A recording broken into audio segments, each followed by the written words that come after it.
많이 본 기사를 통해 글로벌 기업 소식과 산업 트렌드를 알아보는 덕으로 인사이트 시간입니다. 시장 상황이 빠르게 바뀌면서 기업들도 이에 대한 투자와 대비가 필요한데요. 오늘은 삼성과 인수합병설이 돌고 있는 영국의 ARM과 전기차 판매에 따라 수요가 늘고 있는 리튬 그리고 원전 관련 이슈 가지고 왔습니다. 기사 내용 같이 체크하시고 관련 내용들 자세히 알아보도록 하겠습니다. 첫 번째 소식은 영국 반도체 설계업체 ARM이 일부 사업을 분리해 구조 개편을 단행한다는 소식인데요. 현지 시간 18일 르네아스 ARM 최고 경영자는 오토모티브와 사물 인터넷 부문을 별도로 분리한다고 발표했습니다. 이로써 ARM은 오토모티브, 클라이언트, 인프라, IoT 이렇게 총 4개의 개별 사업 부문을 갖추게 된 건데요. 회사 매각부터 상장까지 다양한 사업 전략의 변화가 있을 것으로 전망되는 만큼 삼성이 과연 어떤 투자 전략을 펼칠지 주목되고 있습니다. IRA 법안으로 미국과 FTA를 체결한 국가에서 일정 비율 이상 광물을 조달해야 보조금 혜택을 받을 수 있게 되죠. 이에 따라 현지 시간 19일 테슬라의 CEO 일론 머스크는 3분기 실적 발표 컨퍼런스 콜에서 텍사스 걸프 연안에 우리 돈 약 5,360억 원을 투자해 리튬 정제시설 건설을 추진하고 있다고 발표했습니다. 그런가 하면 포스코홀딩스는 현지 시간 19일 아르헨티나 카타마르카 주지사와 리튬 사업 협력을 논의했다고 하는데요. 포스코홀딩스는 아르헨티나 살타주에 탄산 리튬 공장을 짓고 수산화 리튬을 가공할 계획이라고 밝혔습니다. 이어서 전 세계 소형 모듈 원전 1위 기업이죠. 뉴스케일 파워가 현지 시간 20일 원자로 안전자문위원회로부터 방사선 비상계획구역 설정 방법을 검증받았다고 합니다. 여기에서 방사선 비상계획구역은 방사능 누출 사고 시 비상대책을 실시하는 지역을 뜻하는데요. 뉴스케일 파워는 그동안 소형 원전에 맞게 대형 원전과 동일한 수준의 보호를 제공하는 방법을 검토해온 결과 이번 검증을 받아냈다고 합니다. 원전 관련 이슈 하나만 더 살펴볼 텐데요. 26일 야책 사신 폴란드 부총리 겸 국유재산부 장관이 공식적으로 한국을 방문해 한수원과 폴란드 전력공사, 민간 에너지 기업 제팍의 협력 의향서 체결 행사에 참여한다고 밝혔습니다. 폴란드는 한수원의 저렴한 건설 비용과 기술 이전 노력을 높이 평가한 것으로 풀이되며 폴란드 원전 생태계 구축에 한국의 기여도가 높을 것으로 전망된다고 기사는 전했습니다. 여기까지 오늘 살펴볼 내용들 짚어봤고요. 좀 더 자세한 기사 내용은 더구로 홈페이지를 통해서 확인하실 수 있습니다. 기사 속 내용 더 심층적으로 알아보기 위해서 이야기 나눠봐야겠죠. 김병용 더구로 편집국 수석 에디터 모셨습니다. 안녕하세요. 네, 안녕하세요. 네, 삼성 이재용 회장과 이제 손정희 소프트뱅크 회장이 지난 4일 회동을 했던 걸로 네네. 알려져 있는데 네. 예상과 다르게 이 ARM에 대한 구체적 협력은 뭐 논의된 게 없다 이렇게 발표가 됐습니다. ARM이 사업 부문을 개편하면서 삼성이 전략을 좀 바꿀 거다 이렇게 예측이 나오고 있는데 어떻게 좀 바뀌게 될까요? 그러니까 뭐 고지고대로 논의된 게 없다라는 건 아닌 것 같고 뭔가 한국까지 왔는데 네. 그런 얘기 안 하겠어요. 밥 먹으러 온 거 아니니까. 근데 이제 일단은 지금 사업 개편을 한 거 보면 일단은 이게 지금 100% 그 소프트뱅크랑 소프트뱅크 비전 펀드가 100% 갖고 있는 회사거든요. 그런데 아직 상장을 안 했어요. 좀 실적이 이렇게 막 재무적으로 좋지는 않은데 네. 워낙에 뭐 시장 그 위계업체가 높아서 한 100조 정도 된다고 하는 것 같은데 그래서 아마 지금 뉴욕이나 런던 쪽에 상장을 하지 않을까 그런 과정에서 좀 불필요한 사업들은 떼어내고 핵심 사업들만 남겨두는 걸로 이렇게 정리가 된 것 같고요. 그래서 지금 얘기 나오는 것들은 일단 너무 이제 값이 비싸고 그다음에 그 독과점 이슈도 있기 때문에 삼성이 인수하기보다는 지금 상장 전, 그러니까 이제 프리 IPO 단계에서 일정 정도 좀 지분 참여하지 않을까라는 게 나오고 있고요. 그런 얘기 나오고 있고 그러면서 이제 그 ARM이 가진 특히 이제 AP 모바일, 네. 그 모바일 이제 스마트폰에 두뇌라는 그 칩을 그 설계 기술을 좀 이전 받을 수 있지 않을까. 그 다음에 또 그 가격 협상에서도 좀 좋게 할 수 있지 않을까라는 그런 전략적 동반관계 형태로 나아가지 않을까라는 게 지금 그렇게 판단될 것 같고, 때마침 이제 이 녹화 시점이 오늘 이제 11월 1일, 오늘 11월 며칠, 10월. 네, 아직 11월이 안 됐죠. 네. 오늘 이제 이재용 부회장이 회장 취임을 했어요. 그렇죠. 그래서 아마 이제 뭐 자타공인하게 회장 이제 삼성의 수장 자리에 올랐으니 올라온 만큼 이 전반적인 이 지금 사업 부분에 대해서 드라이브를 걸 것 같아요. 뭐 최근에 또 반도체 공급 과잉 현상도 있고 해서 이 원천 기술 확보하는 차원에서 ALM과는 좀 어떤 형태로든 형태를 맺지 않을까. 네, 그렇게 나오고 있습니다. 네, 인수라기보다는 이 기술 이전이라든지 좀 협력 관계로 갈 것이다. 이렇게 정리를 해주셨습니다. 전략적 파트너십으로 갈 것 같습니다. 네. 그리고 다음으로는 이제 리튬 이슈들 살펴볼 텐데요. 네.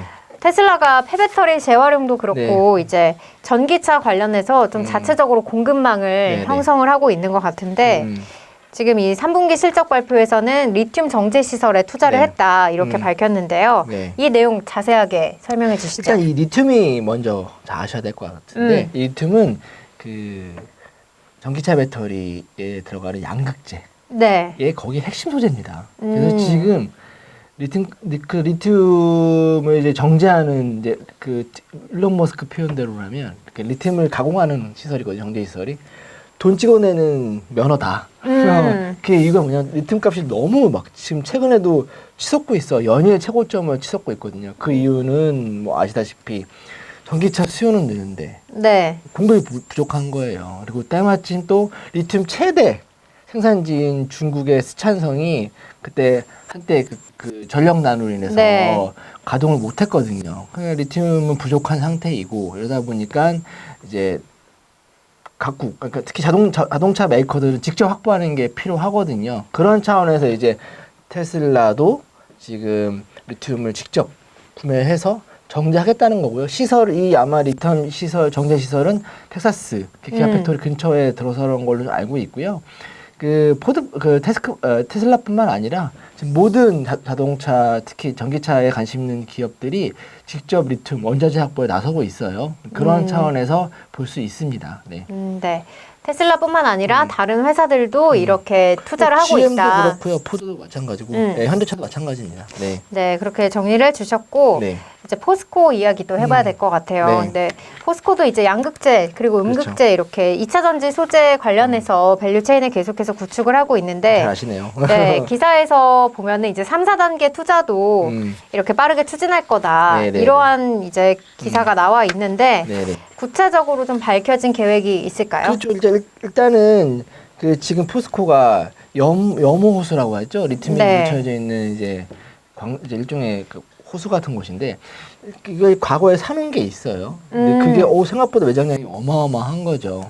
그리고 이제 그러면서 괜찮다 싶어서 2단계 투자를 하기로 2단계 투자 금액이 제가 알기로는 잠시만요. 이게 투자액이 1조 5천억 정도 되는 거 알고 있는데 이게 승인을 했어요, 이사회에서. 그래서 올 내년쯤 하기로 했는데 저희가 이제 오소영 기자가 쓴 기사가 있는데 최근에 이제 그 현지 그게 이제 칠레의 카다르마르카라는 주에 있는데 거기 만나서 환경평가 승인을 대기하고 있고요. 그래서 이르면 12월에 2단계 투자에 들어가는 것 같아요. 갖고 이제 그런 차원 이제 빨리 해서 이제 총 2025년까지 포스코가 하고 싶었던 총량은 전기차 60만 대분. 에 들어갈 수 있는 배터리에 들어갈 수 있는 리튬을 확보하는 게 지금 목표입니다. 그럼 3, 4단계 투자는 뭐 구체적으로 밝혀진 거는 없는 것 그렇죠. 같고 2단계까지 밝힌 것 같고요. 60만 대 정도. 그렇게 생산할 수 있는 양을 이제 확보를 할 거다 이렇게 정리를 해주셨고요. 이어서 원전 내용도 살펴봐야 되겠죠. 뜨겁죠, 그렇죠? 일단은 먼저 뉴스케일 파워 소식부터 같이 살펴보도록 할 텐데요. 뉴스케일 파워가 이제 소형 원전에 맞게 이 방사선 비상 계획 구역을 설정했다 이렇게 나와 있어요. 말이 굉장히 어려운데 이 방사선 비상 계획 구역이 대형 원전과 비교해서 뭐 다른 점이 있는 건가요? 그래서 방사선 이게 EPZ라고 하는데 이게 네. 뭐냐면 쉽게 하면 사고 나면 방사능이 노출되는 그 지역이에요. 그래서 보통 대형 원전이 보통 10마일까 반경 16km까지 노출되는 걸로 나와 있는데 소형 원전 그거가 작잖아요. 네. 작고 근데 이제 또 그만큼 또 안정성도 확보해야 되는 거고 그래서 이거에 소형 원전에 맞게끔 이제 또 EPZ를 설정을 해야 되는데 이번에 그 내용 그 자기네들이 이제 내놓은 안이 통과가 된 거죠. 예, 이제 그래서 아주 안정성도 확보한 건데 아마 그 정확하게 그 내놓은 안이 밝혀지진 않았는데 아마 기존 16km 그러니까 반경 16km는 적을 거예요. 아마 원전 크기 작은데 다만 충분히 미국의 원자력위원회가 판단하기에는 안전성을 확보했다. 예, 그 안전 대책이 그래서 통과시켜 준 것 같고요. 그만큼 이제 한 걸음 더 이제 뉴스케일 파워는 기술력을 업했다라고 볼 수 있는 거죠. 네. 그럼 이 검증을 받았다는 게 이제 안전성을 좀 확보해서 그렇죠. 상용화 단계에 좀 네. 빨리 갈 수 그렇죠. 있는 네. 이런 의미로 해석을 하면 될 것 같고요. 네. 다음은 폴란드 원전 사업 얘기를 또 해봐야 될 것 같은데 네. 사실상 이제 우리는 원전에 참여를 하는 방향으로 이제 확정이 됐는데 네, 네. 지금까지 사실 워낙 계속해서 판도가 많이 바뀌었잖아요. 그래서 이것 좀 정리를 네. 해주셔야 될 것 같아요. 뭐 더구루 기사 타임라인을 보시면 네. 다 나와 있는데 일단 폴란드 원전은 처음에 6개국이 도전을 했죠. 네, 그래서 뭐 중국, 러시아 배제되고 이제 남은 최종 3개 국가가 이제 한국, 그다음에 미국, 그다음에 프랑스 이렇게 세 국가 남아 있고요. 아마 이제 연말까지는 확정이 될 것 같아요. 총 규모는 8.4 기가와트 정도 될 것 같은데 지금 저희가 최근에 쓴 기사를 보시면 그 이제 폴란드 부총리가 미국을 갔어요. 네. 미국을 갔다가 한국을 옵니다. 그래서 이게 언제 나갈지 모르겠는데 하여튼 이달 10월 31일 날 네. 한국에서 아마 LOI 일종의 한수원 원전을 도입하겠다라는 의향서입니다. 그러니까 확실히 그건 정식 계약은 아니고 그럴 가능성이 높다. 그러니까 최종 확정까지는 아니지만 아니고, 네네. 네. 근데 왜 미국 갔다 왔냐? 간단해요. 그러니까 일단 이 모든 사업이 이 많은 든든한 조력자가 미국이었거든요. 예, 가령 이제 폴란드 원전 사업을 총 관리하는 뭐 회사의 지분도 지금 49% 정도가 미국 자본이 들어가 있고 또 이 이 폴란드 원전의 자금 지원도 상당 부분 해주고 있는데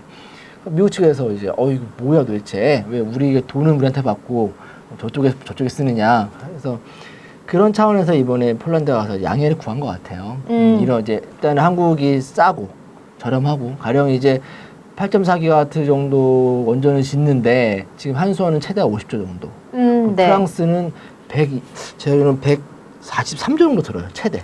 차이가 많이 나는 거네요. 3배 나는 거죠. 그다음에 미국도 약 75조에서 3조 정도 드는 걸로 제가 알고 있어요.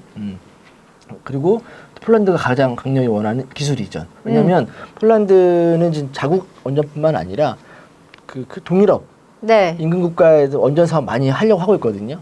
거기에도 좀 눈독을 들이는 것 같아요. 네. 그래서 기술 이전 문제가 있어서 이걸 가장 적극적으로 이제 했던 곳이 한수원이었고요. 그래서 실제로 그 폴란드 원전 전문가 그룹이 평가한 점수가 있어요. 그 기사도 저희가 쓴 적이 있는데, 네.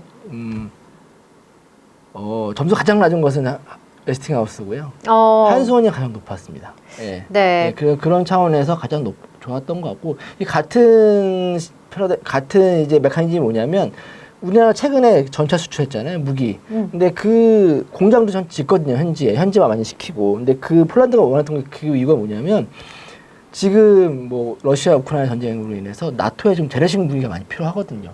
거기에 자기들이 공장 역할을 하겠다는 거예요. 네, 그래서 그 기술 이전도 필요하고 뭐 공장도 필요하니까 한국을 낙점한 거거든요. 똑같습니다, 이것도 같은 개념이고요. 그래서 한국이 원전을 참여하는 건 사실상 확정된 것 같아요. 뭐 발주처인 폴란드 입장이 그렇다고 하니. 네. 다만 이제 전체를 다 하는 것 같지는 않고 일정 부분 이제 미국과 한국이 나눠서. 근데 이제 뭐 우리 제일 좋은 기업은 역시 두산 에너빌리티입니다. 네.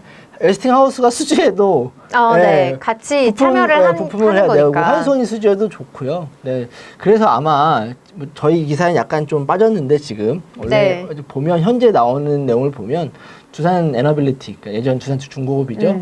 현재 공장을 지을 것 같습니다. 네. 현지 공장을 져가지고 현지에서 좀 부품 조달률을 높이는 방향으로 하지 않을까. 네. 조심스럽게 예측하고 있고요. 조심스럽지는 않고 그냥 강하게 추측합니다. 네. 예. 예, 그래서 뭐 확정이다. 그리고 근데 다만 그 원전의 몇 퍼센트를 수준하냐 그것만 남았다라고 정리할 수 있습니다. 네.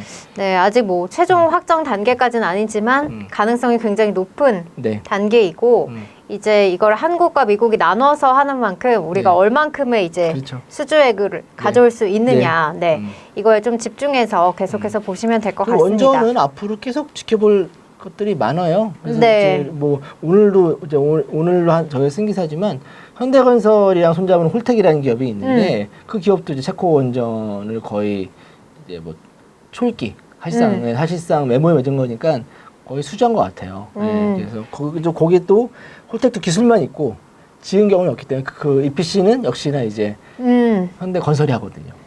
그래서 앞으로 좀 우리 기업들의 원전 좀 지켜볼 만한 것 같습니다. 네. 여기까지 이제 정리를 해주셨고 여기까지 기사 속 내용들 같이 살펴봤습니다. 이재용 회장이 이제 취임을 하면서 좀 각 사업에 드라이브를 걸 것으로 보인다고 해서 좀 이제 앞으로 삼성의 행보 주목을 해보시면 될 것 같고 또 아까 저희가 말씀드렸듯이 ARM 투자 전략 이제 인수라기보다는 기술 이전 등을 통해서 협력 관계로 갈 것이다 이렇게 정리를 해주셨고요. 리튬 소식과 그리고 원전 이슈도 계속해서 체크하시면 좋을 것 같습니다. 네, 저희가 준비한 소식은 여기까지고요. 지금까지 더구로 인사이트였습니다. 고맙습니다.